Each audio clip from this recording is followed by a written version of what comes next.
difference from snitching and being a concerned citizen. Make the call, y'all. Make the call, y'all. The streets stay violent if we remain silent. So make the call, y'all. Make the call, y'all. We can't be afraid. We praying for better days. Make the call, y'all. Make the call, y'all. It ain't up to the police, it's up to you and me to make the call, y'all. Make the call, y'all. It's the difference from snitching and being a concerned citizen. Make the call, y'all. Make the call, y'all. The streets stay violent if we remain silent. So make the call, y'all. Make the call, y'all. We can't be afraid, we praying for better days. Make the call, y'all. Make the call, y'all. It ain't up to the police, it's up to you and me to make the call, y'all. Make the call, y'all. It's the difference from snitching and being a concerned citizen. Make the call, y'all. Make the call, y'all. The streets stay violent if we remain silent. So make the call, y'all. Make the call, y'all. We can't be afraid, we praying for better days. Make the Hello, everyone. I am Ladaris Cordell, your host of Make the Call, a program we hope will move you to pick up your phone and make the call to provide information to help solve murders committed in East Palo Alto.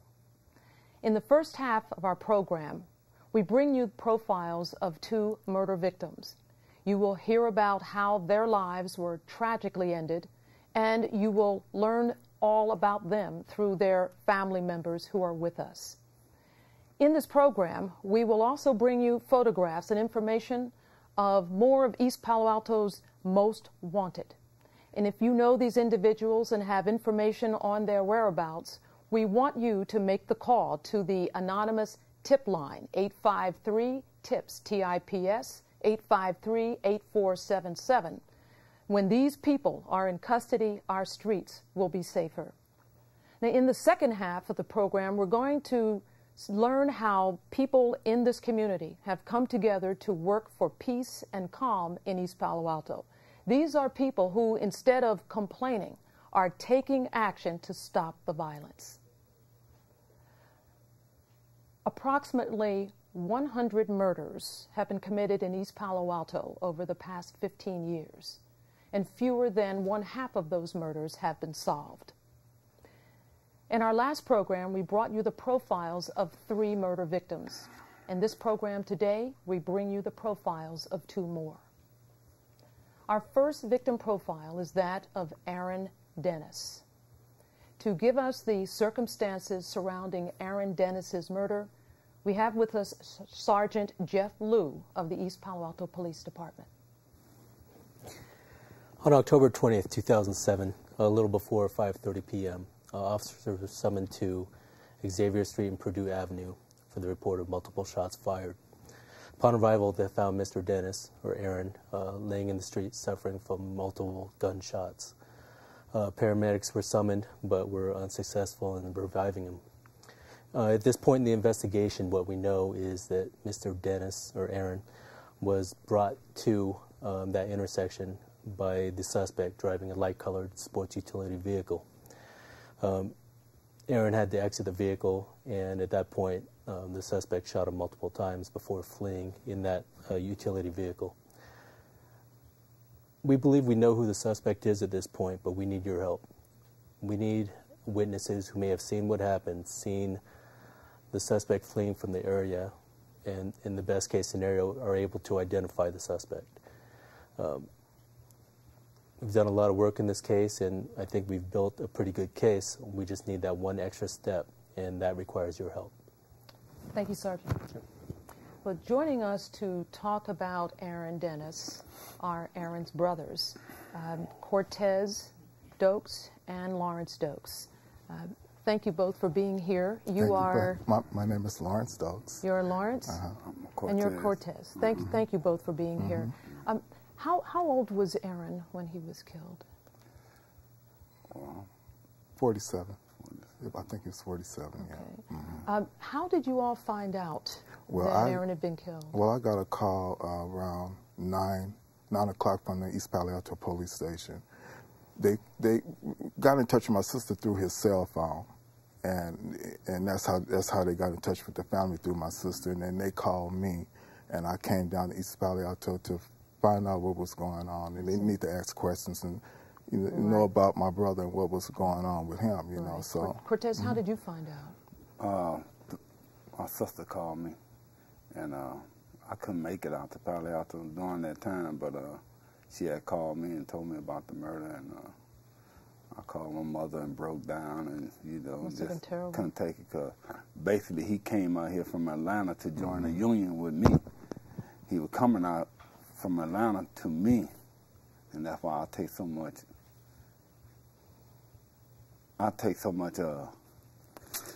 So you feel responsible in a way because I he take came responsible for it, because it affected me.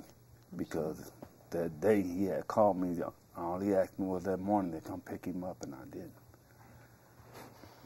It's got to be so hard. It's hard Well, on it you. is. It's hard on me, because What we hap- always been together as Yeah. a close family, you know what I'm saying? Yes. And Right. me and him, we build cars, build motorcycles together. And Would it be all right with you all? Will it be all right if we look at some photographs Yes. of Yes. Aaron? Is that okay? I understand we have a few photographs, and maybe when we look at these photographs and they're put up on the screen, you could tell us a little bit about what's going on in the photographs. So if we could get the photographs up in a moment. There. Now, Well, who's this that? picture is after his services. This was after the funeral? After the funeral, yeah. That's my Cortez, my brother Ernest, my cousin Dylan, and my niece. Got it. Okay. All right. See if we have another photo. Now, who's that? that's in Atlanta. My cousin Dale, he runs a studio, and he was my brother was with him during that time. And is that your brother behind him? No, standing that's my there? brother on the phone. So on your the brother's phone. sitting in the chair with a hat Yes, on. yeah. That's Aaron. That's Yeah, Aaron. yeah. There's a Aaron. close-up. That's the Yeah. close-up at the studio. Wow. Yeah. And you said he was in a studio. Did he do some work in recording or No, Well, just in there. Just in there helping out. Helping helping out. out? Got it. Now, who's in that photo? My mother, Yvonne Dose, my sister Gladys Dose, Ernest Dose, my And that's brother. Aaron. Aaron was the youngest out All of of, us. out of the He's the five. youngest. He's the baby. He's Yeah. the baby. You See know. if we have one more photo. Maybe another. There we are. That's me and my mother and Aaron. And there's Aaron. And we're just having fun one weekend, just having a good time with each other. And my brother was so crazy about Harley Davidson. Is that right? You know, Yeah. yes. That was He was going his- to eventually get him one, Is you that know, right? if he was still being here, Is you that know. right? So, All right. yeah. I don't know if we have one more photo. There's our last photo. Oh, and What's that's that? a picture of There's his several, yeah. daughter, his daughter LaTanya, Latoya, and his son Aaron, and his grandkids. So Aaron, your brother, had two children, and Three how many, children. three children, They and how got- many grandchildren? He got 1, 2, 3, 5. 5 grandchildren. Five grandchildren. Yeah. So, thank you for sharing the photographs with us. So, what's your fondest memory of Aaron? My fondest Yeah. memory is him driving Cadillacs. You know, that was his favorite thing. You know, he had a Cadillac emblem tattooed on his stomach. You really? That's all he wanted was Cadillacs and Harleys. Harleys. And stuff like that. And Wow. he was really fond of detailing. He had his own detailing business, you know. Really? Yeah, and he was a barber. He was good in the community. Wow. He never fought. I can't even remember a fight he ever had or Really? argument. He was good with children, good This is with a people. peaceful man. He was a peaceful man, very peaceful. So, how, you've told how the murder of your brother has, deeply affected you all, and we'll talk a little bit more about it, but how do you feel about the fact that nobody is really coming forward and saying anything? What does that do for you? Well, I feel saddened about it because I would like for them people to put themselves in my shoes and understand the pain and suffering that I'm going through, by seeing these mental health doctors and everything. Because I have nightmares, and I'll be calling my mother sometime and telling her that I'll be seeing him and me in a car together, and it's really affecting me so hard. And I just would like to ask the community, if they can just pick up the phone and just, call the tip line and just give some type of information, because it was during daylight hours when people was out and about. So your sense is that somebody must have seen Seen something. Somebody heard had to see something. right? And like, Yeah. of my information, I had heard that some person had told one of the officers, someone, that the person chased my brother down the street, shoot me. So, they had to see they saw something on the street. I know they seen the utility green Tarango. They seen the color of the car. I mean, nobody couldn't get the license plate number or nothing, you know. But all the people out in the Why do you think people are not coming forward? People are afraid, you know. People just are afraid to get involved, you know. People just don't want to get involved. Just don't want to get involved. So what if you could say something to people right now? Maybe somebody who knows someone is watching watching this program. What do you say to that person who just doesn't want to get involved but knows something? Please call. Please call, because the suffering, I need closure. My mother needs closure. My mother taking it hard. We can't even talk to her about it. So talk to me about your mom a little bit now. So Aaron was the youngest, and your mother, how is she dealing with this now? Hard.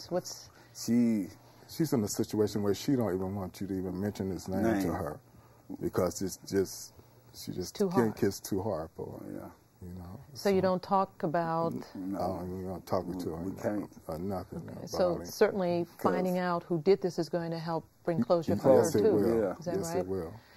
And Cortez, you mentioned about what you're going through in the aftermath of this. So my sense is that you feel some way responsible because he came out here, because... Well, he came out. He had called me from Atlanta. We normally stayed in contact, and he was saying the pay out there wasn't good enough, so he wanted to join the union to get into the refinery business with me. And he was coming out here for me, and it happened to just stayed in Haywood with my sister at the time, because I didn't have room for him during that time. But you know, in fact, you are not responsible for your brother's death, right? I'm not saying... I really think that I could have avoided it. I could have avoided it if I had to just, when he called me that morning, picked him up and took him to El Sobrani, because when I stayed, it's quiet, it's a wooded area. And, it's just so hard, you know, always, it's easy, I guess, to look back and say, well, I could have done something, and it's just hard, but, you know, who's at fault is the person who did this. Shot your brother. That's what we're trying to figure out. So what do you think we can do, I mean, to keep your brother from just becoming another statistic, you know, to keep him from being forgotten? Well, first of all, I'm so happy that you know, the police officer called us and let us participate in this, because this is a great help for me personally, you know, because I love my brother very dearly. I really did. So how have the police been helpful to you in all of this? Yes, for me, because, you know, they're doing what they can, you know, on the little information that they had. And because they didn't have nothing to go on, and, you know, and I'm just thankful that they even getting this far, to, you know, to get us here to talk about it, you know. I'm just happy. And Cortez, I mean, you feel the police are doing, you know, all they can? Yes, I feel they're doing all they can, because just as my brother said, the little information that they're getting, you know, because the community, they see the officers. With me, myself, I respect officers. And I feel that everybody needs to respect officers, because without officers in the community, it'd be like the Wild Wild West. Exactly. You know what I'm saying? Because people be snatching purses, doing illegal things, and we need the police. And I feel that everybody that's watching this show, and everybody that's in the neighborhood where my brother had got shot at, you know, someone in the community needs to pick up that phone, because they gotta, you know, they got children, and anything can happen, you know. And they would, you know, need the same help that I'm needing. Some closures. So if you had just one last opportunity now to say something that somebody watching who knows, has some information, this is your last opportunity. What do you say to that person? Go right ahead. Well, in my situation, I wish you would please call a tip line, because it's just a devastating thing to have somebody get killed in your family and shot down like an animal in the streets. You know, it's hard. It's hard. It's just hard on people. You know, and I mean, if you was in the same situation, you would want somebody to come forward and dial that number and say, "Oh, I know who did it. At least I got a partial of the license plate." Anything will help. So, you know, I appreciate it if you do anything. Just please call a tip line if you got any little information. I really will appreciate it. Cortez? Yeah, the same with me, you know. I just wish they would pick up the phone and call the program, because I need closure. Because I'm suffering, you know. I'm suffering from not eating. I'm suffering not lifting weights. And you know, and me and Aaron was I think, I ain't gonna say we was the closest out of all the brothers, but me and Aaron was close. Yeah. And it really had, it's really an impact on my life, you know.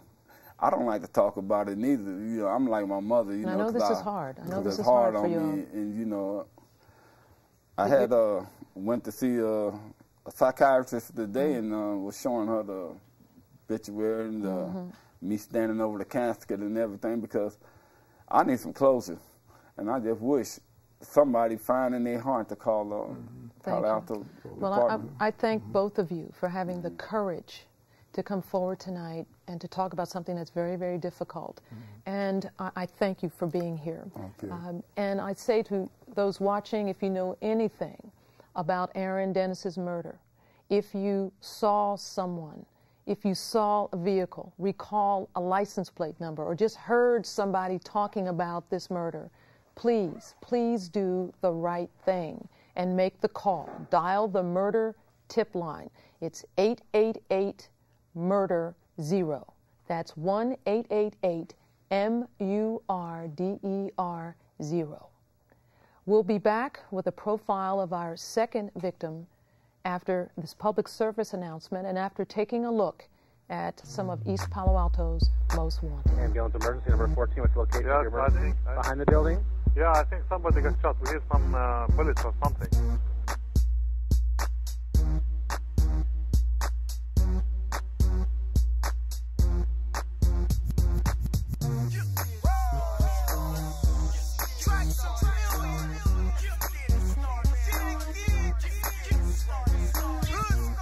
We got to come together, man. We all from East Palo Alto, and we got to stop the violence. The only limit we have is our determination to get there.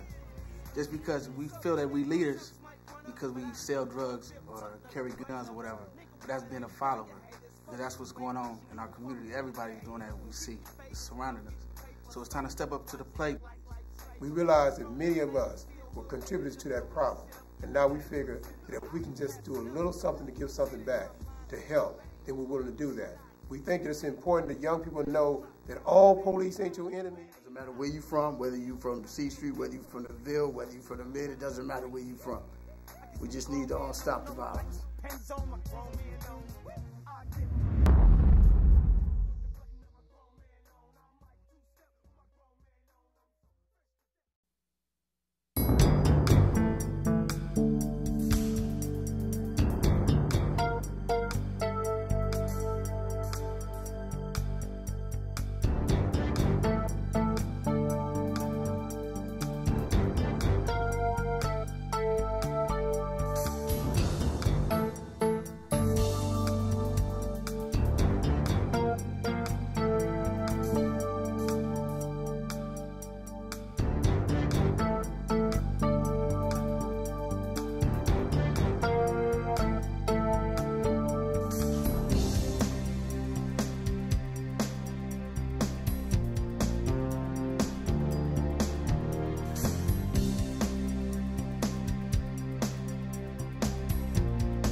Welcome back to Make the Call, a program dedicated to solving cold murder cases in our community.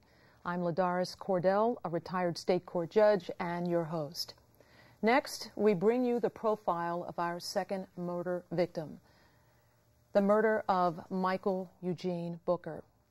Detective Dave Carson of the East Palo Alto Police Department is here to tell us of the circumstances surrounding Michael's death.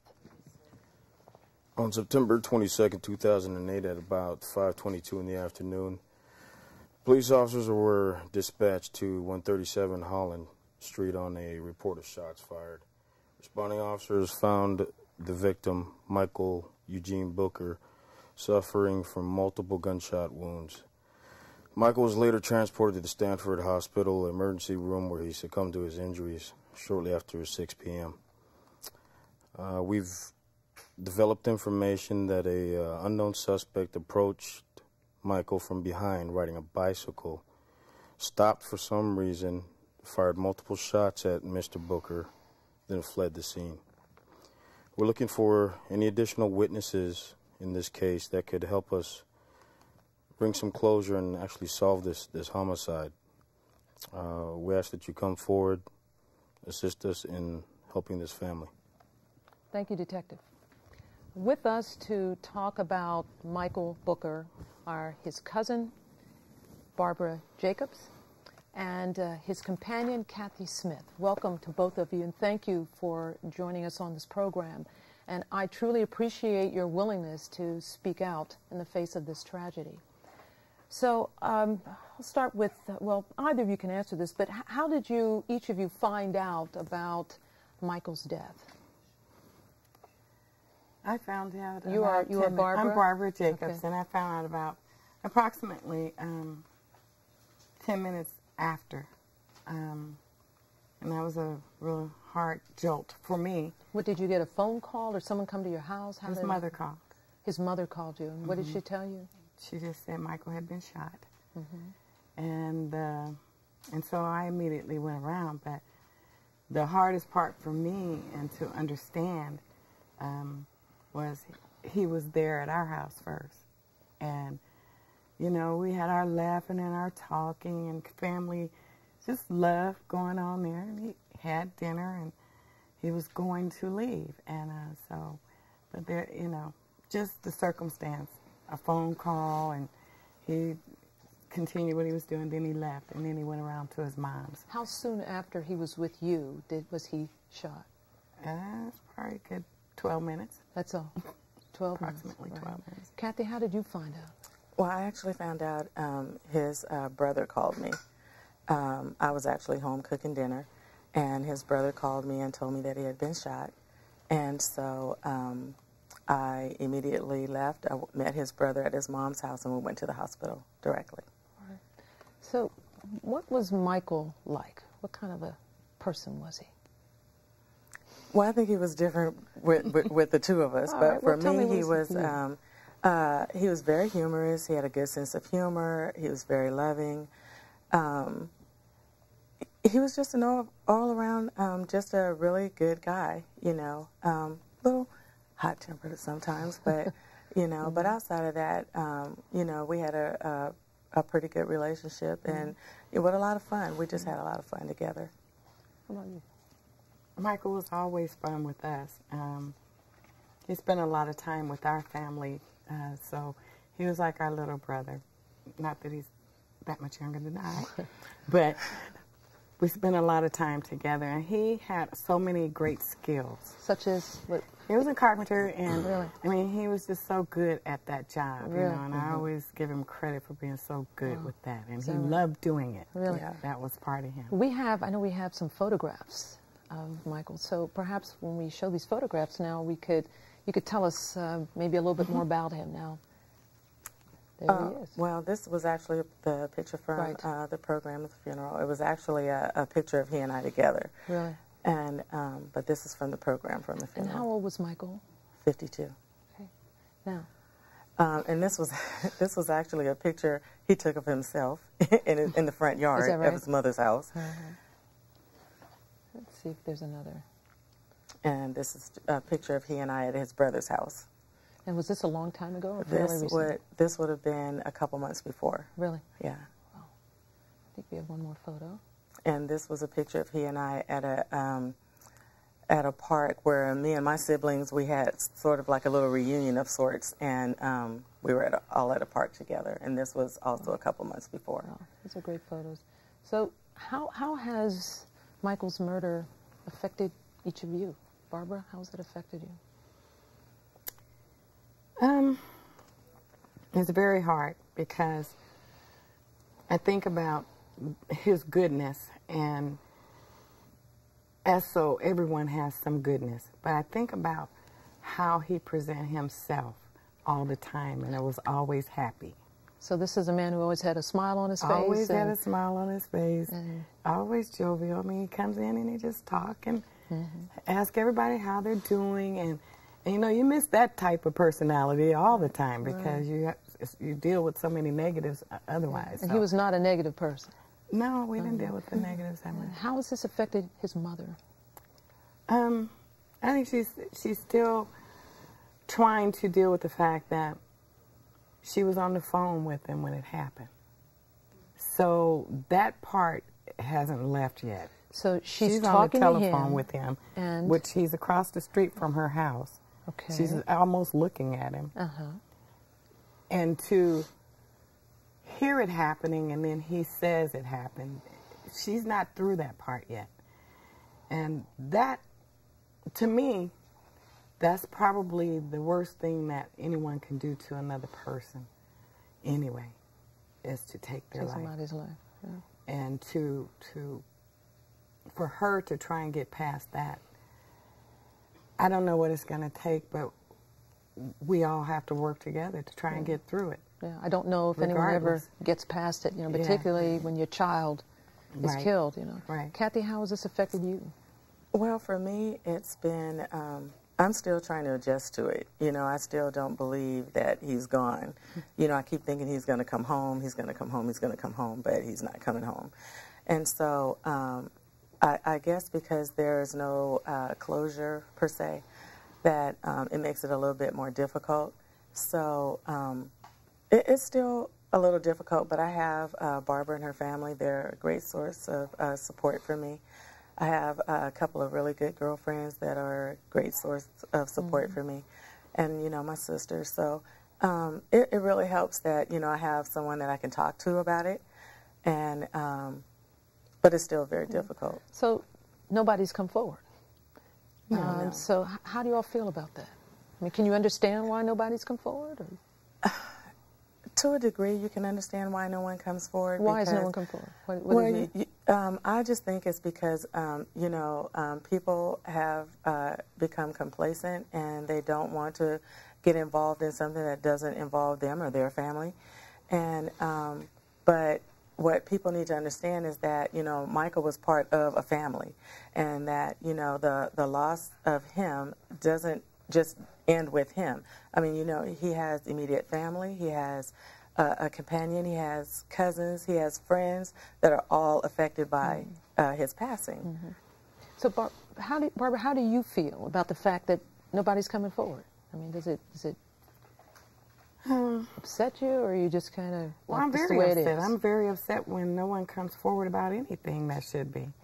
Do you understand why people might be afraid, though? Most people are. They're afraid of retaliation. So how do we get people to come forward now? Well, that's why we're trying to get people to make the call. Be truthful how do we do to this? yourself. Be true to yourself first, and then your heart will open up to help others.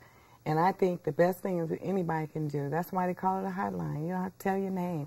Call, give whatever information that's needed. I know a lot of times people feel that doing that, then later on they still might get something. Let the fear be gone and help protect lives. That's what we should be about in this world, period. So I get the sense that if you all saw something happen, you would be willing to pick up the phone and call. I do. Yes. Yeah, I mean, because it's important that we all not just talk the talk, that we would do it and actually come forward. Right. And it really, in one way, it's a big thing to do it, but in a way, it's a small step to pick up the phone, as you said, and to call the hotline. Just call it, right? Right. Are you satisfied with how the police have been working on this? And I have the information that I received, because I'm not an immediate family. I don't get much information, but what information that I've received, they've been giving the information to the family. So I believe that that's the proper way. I mean, one of the things that is the case here, that the East Palo Alto Police Department is instrumental in putting this program together. Yeah. They made this happen. So clearly, this is like whatever can be done to try to find out who killed, your family member and your companion. That we're trying to do. If you could say something to, well, you will. This is your opportunity to say something to anyone who's watching this, may have heard something, may know something. This is your opportunity now to talk to those people.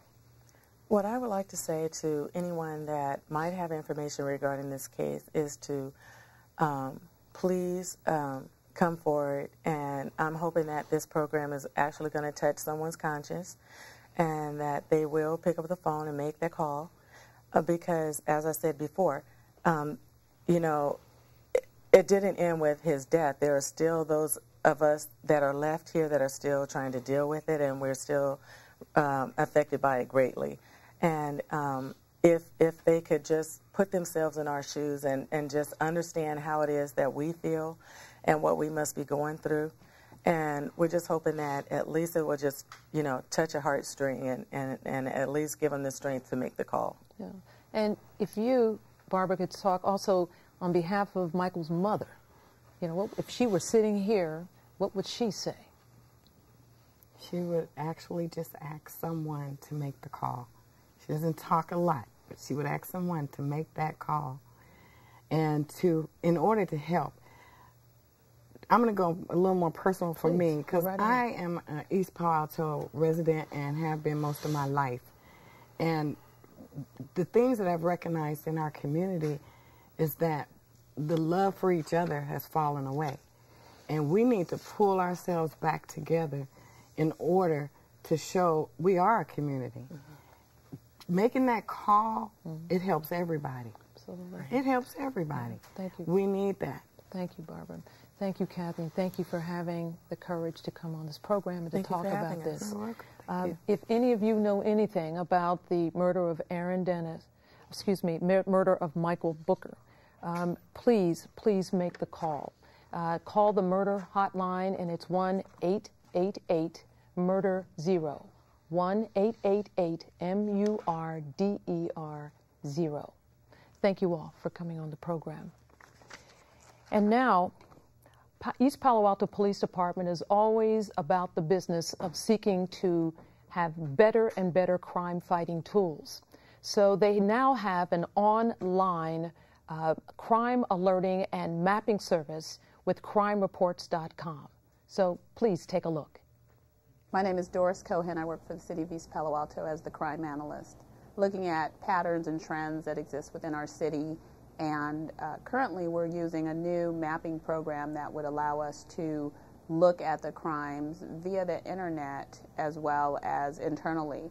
However, it'll help the public to look at crime as it occurs within days of it occurring in their community. The website to go to get the information is called crimereports.com. So it's www.crimereports.com. And once you click there, you can click on the icon that's the state of California, and then it'll give you a drop-down of all of the cities within the state of California that are using crime reports. And once you go down the menu there, you can select East Palo Alto Police Department, and it will take you to an area in East Palo Alto. I pulled down the crime types option, and that allows me to choose any type of crime I'm interested in looking at. Currently, I've selected the Show All feature, which shows every single crime type that is available in the city of East Palo Alto.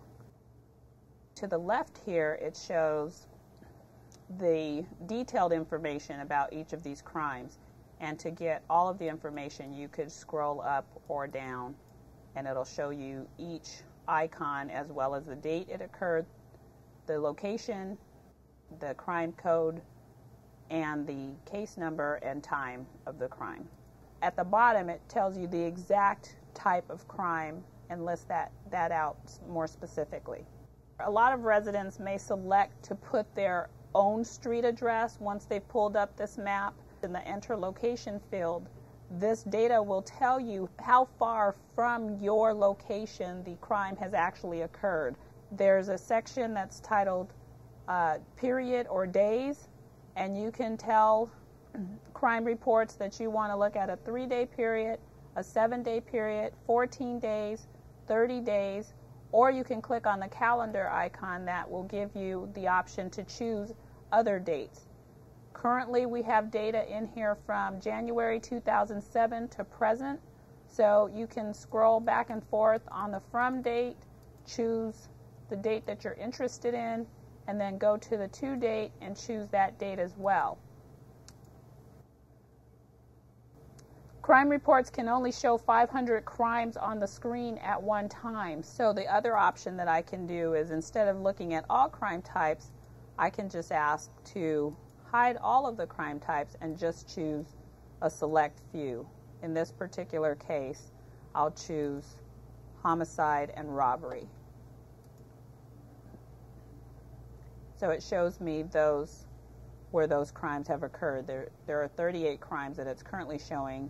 And the date parameters that I put in was September 1, 2008 to February 1, 2009. If you click on Analytics, it will give you more detailed information about your current view. On the first chart here, it'll show you the number of crimes in a chart format, a bar chart format, and then in the second box here, it'll show you those crimes in a pie chart format. And then at the bottom here, it'll show you when crime has gone up or down. It's been beneficial for us in many different ways. One, it's because the public wants to know about what is happening. They want to know, residents want to know what's occurring in their city and in their particular neighborhoods. And so this mapping program allows us to do just that. Welcome back to Make the Call. Doris Cordell, your host. And in this segment of our program, we feature individuals who aren't just talking about the problem of violence. They're doing something to stop the violence. In late 2006 and early 2007, East Palo Alto was hit with a spate of murders. The community responded with a Live in Peace march. That was very well attended, and it was followed then by a youth summit, and the following month by yet another march. Footage from the marches were shown at the beginning of this program, and we'll show you footage of the march at the close of this program. So tonight we welcome two East Palo Alto heroines. These two people continue to do all that they can to make East Palo Alto a city of peace and nonviolence. With us are Dr. Faye McNair-Knox, Executive Director of East Palo Alto, of One East Palo Alto, and Heather Stards, Executive Director of For Youth, by Youth. Thank you both for being here. And I'm going to start right off, like giving you the hard questions off the top. Since you're about nonviolence and bring about peace in this community, why all the violence in the first place? What is going on in East Palo Alto? Do you want to start? That's a pretty big question. I think there's a lot of reasons why violence occurs. I think there's been there's flunks and arguments by young people and they have not been taught or given parameters really on how to settle those differences without violence. Just so our viewers know, you are Heather Stards. Yeah. Right? All right. That's me. All right. And so I think there's a conversation that's not being pulled out. It's say no to this, say no to that, but how are we, when there is an argument, when there is a difference, a set or a gang, when they have differences, how are we expecting them, what tools have we given them to fix that? And there's also been, this isn't the first spike in violence in our community, so there's been a precedent set. So, but Faye, I mean, what I'm hearing is that this is all about people who just don't know how to solve disputes, and so they just shoot each other? Is that what's going on here? Well, I'd like to, actually look at the bigger picture. We live in a violent society. Violence is promoted through the media. We live in a time where people are glued to the television set. And so actually in becoming acculturated in this society, we learn how to be violent. And our young people in East Palo Alto are no different from young people in your average city in the United States. So we have a 2.5 square mile village in which there's poverty and there are all kinds of social conditions that actually would cause people to look at violence as a potential solution to their problems. So if violence is not the solution, obviously, you all are talking about a solution. Yes. And I've heard this live in peace kind of thing, movement going on. What is that? What is this proposed solution? So I want to say that it was important for the community to give a message that those who condone violence and participate in it are not the majority of our city.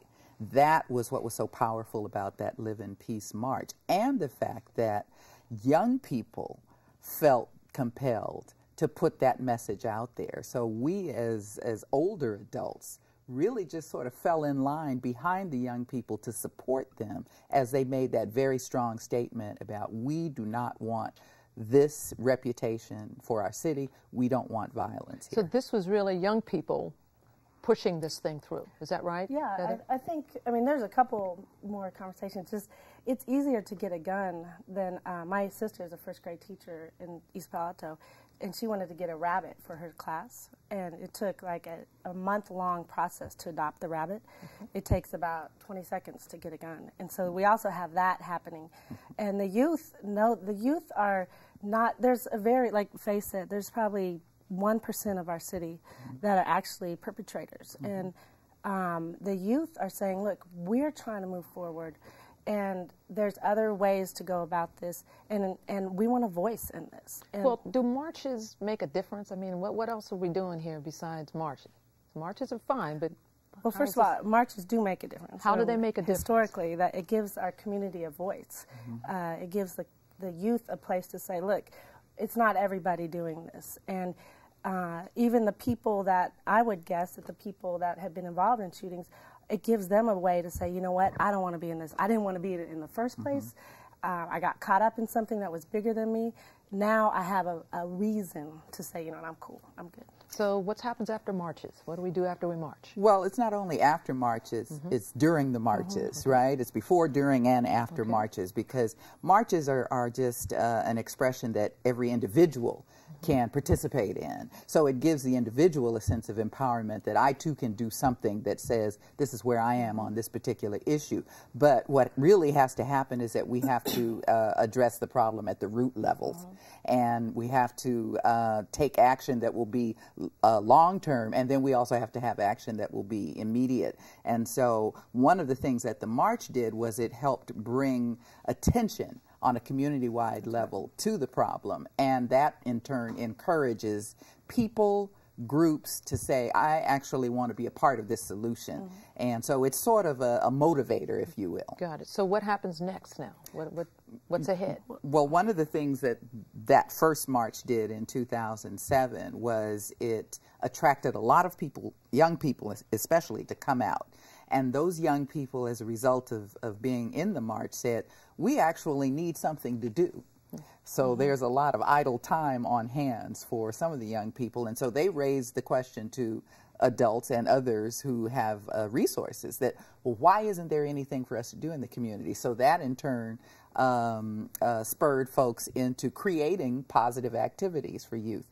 We've already been doing the work of creating summer job opportunities for young people so that they could learn how to be productive with their time out of school or their time during the summer when, if left idle, can tend to lead them into getting involved in things that are negative.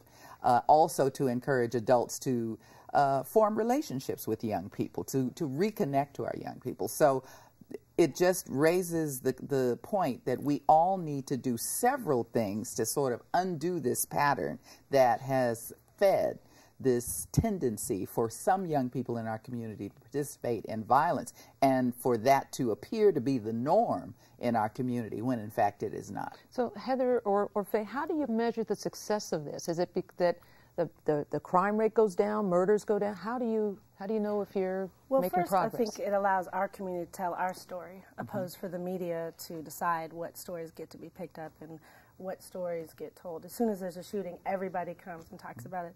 We have a ton of beautiful things happening in our community. We have kids going to college. I know for us, that's one of the things. This is Marshawn Gardner, ladies and gentlemen. No, what we've done is reverse the concept of, we figured out our youth know how to mourn very well the loss of their peers, but we don't know how to celebrate life. And so this is Marshawn. He's a freshman at Alabama State, and we celebrate him by living in peace. So every youth that goes to college for us, we send them off with a T-shirt. But it's not just the T-shirt, it's the concept of we are not going to allow this to be our norm. It's not normal, it's abnormal. The majority of our community does not want to be a part of that. And so, but we get silenced. As soon as there's a shooting, everybody's phone rings. Oh, who did that? Who did that? It's almost this network that starts happening. And nobody's calling when Marshawn goes to college. Right. There's no band out there. There's no media celebration. And we have this happening far more often than we have shootings happening in our community. Can I ask a question? And I don't know if you all have an answer to this or not, but after a shooting, I never or very rarely, if ever, hear people talking about gun control. Like, get the guns. What, about a movement to this. Is that your experience? And if so, what do you think's going on, and why not? Why aren't we talking about gun control? No, people are talking about gun control. In fact, that's been a topic at a number of community meetings when the crime rate goes up and we see the shootings happening. That's always a topic of conversation. We don't seem to be able to pull together the kind of organized efforts that really go after that. Although I will say that Supervisor Rose Jacobs-Gibson has raised this at the San Mateo County level and is actually currently conducting some activities to get at this problem.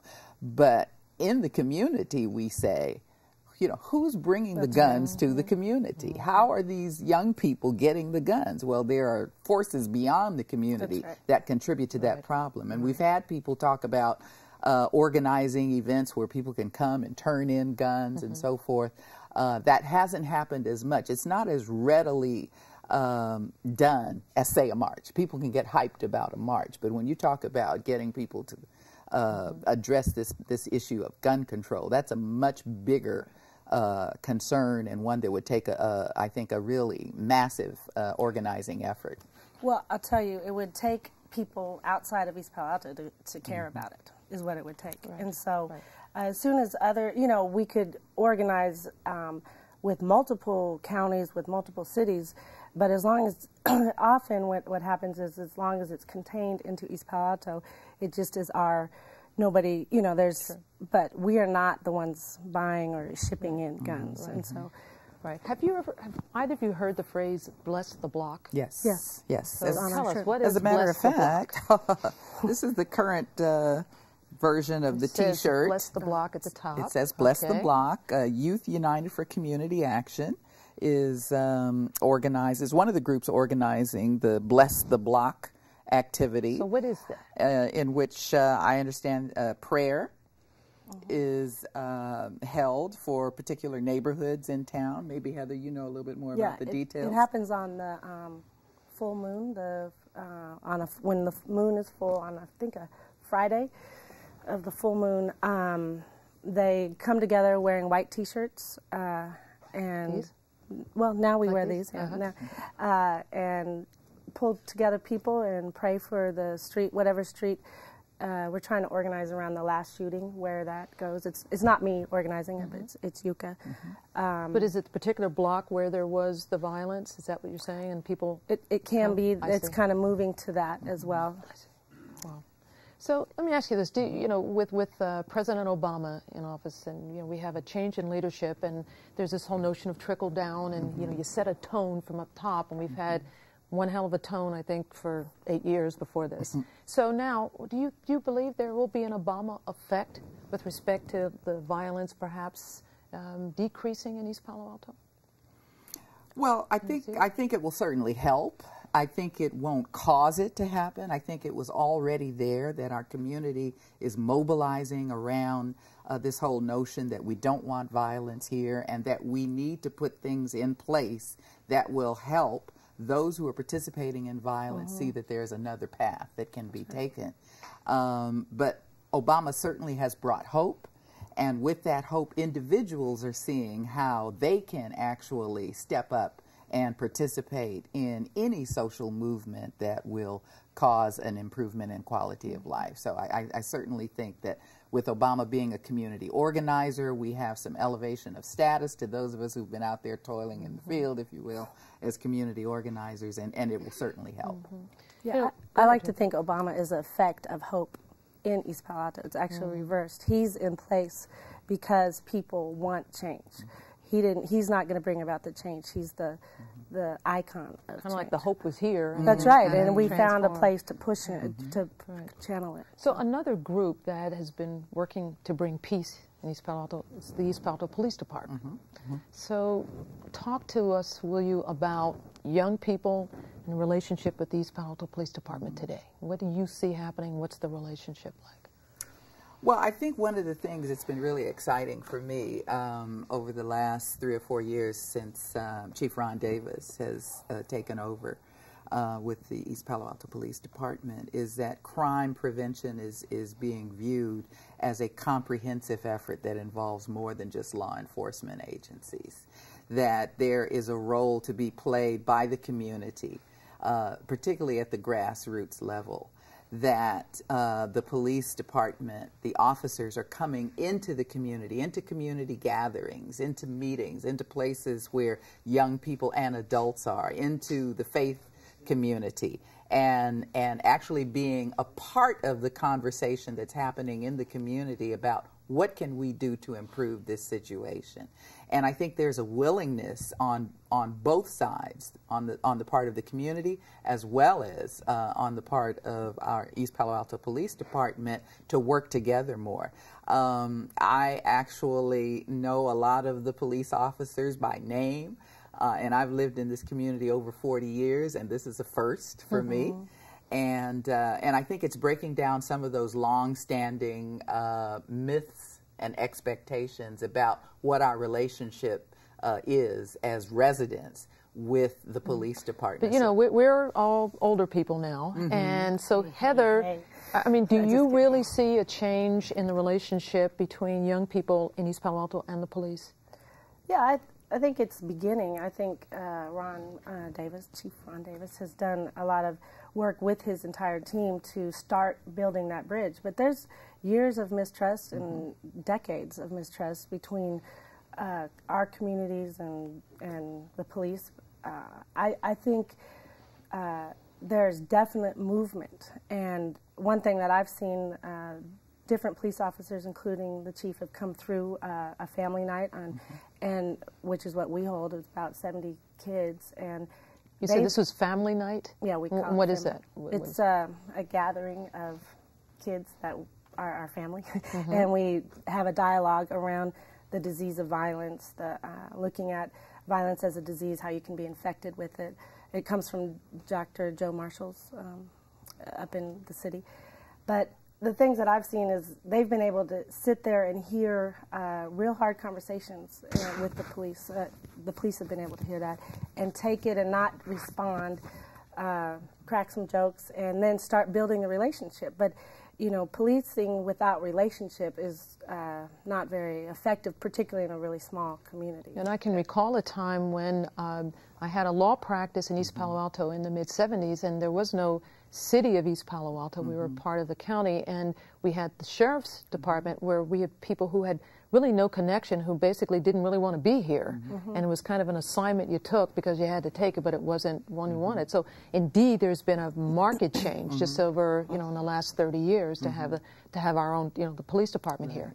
But yeah, I just wanted to say that young people don't live in a vacuum, and a lot of times the attitudes of mistrust that we see in young people toward the police are actually things that are said in the home by the adults. So, you know, the change in attitude really has to happen across generations in order for us to reach that true partnership that has to happen for East Palo Alto to become the safe place that we all want to see it be.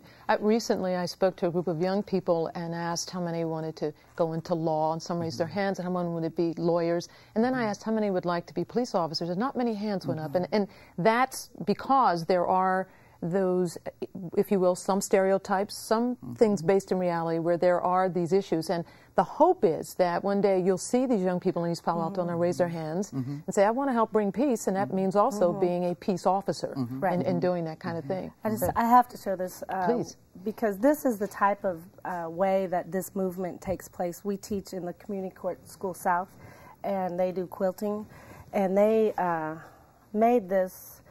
And this isn't something that I asked them to make, but they took the T-shirt design and made it. And this is how you know this kind of concept is taking hold, where they have a choice to do something and they choose to. So we have about 20 seconds. So do you have just one final word, Yufei?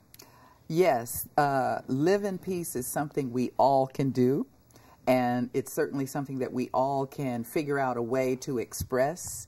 We want this to become a mantra, a philosophy of our community that permeates every aspect of life. We want people to get on board with it, and we want the whole space and the air to say we are about living in peace in East Palo Alto. Thank you, Faye. Heather? I would say it's better to live in peace than rest in peace.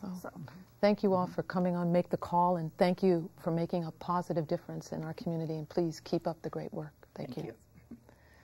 As we wrap up tonight's program, let's take a final look at the two murder victims we have profiled tonight.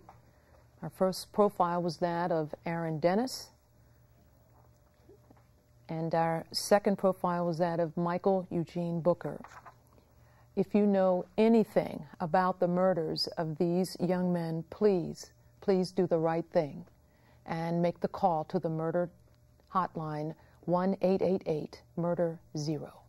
If you do nothing, if you know something but don't want to get involved, just think about the families that you saw and heard tonight. To do nothing means that you are a part of the problem and that you are contributing to their suffering. This is Ladaris Cordell for Make the Call, and thank you for watching. Make the call, y'all. Make the call, y'all. We can't be afraid, we praying for better days. Make the call, y'all. Make the call, y'all. It ain't up to the police, it's up to you and me to make the call, y'all. Make the call, y'all. It's the difference from snitching and being a concerned citizen. Make the call, y'all. Make the call, y'all. The streets stay violent if we remain silent. So make the call, y'all. Make the call, y'all. We can't be afraid, we praying for better days. Make the call, y'all. Make the call, y'all. Make the call. No one should get away with murder.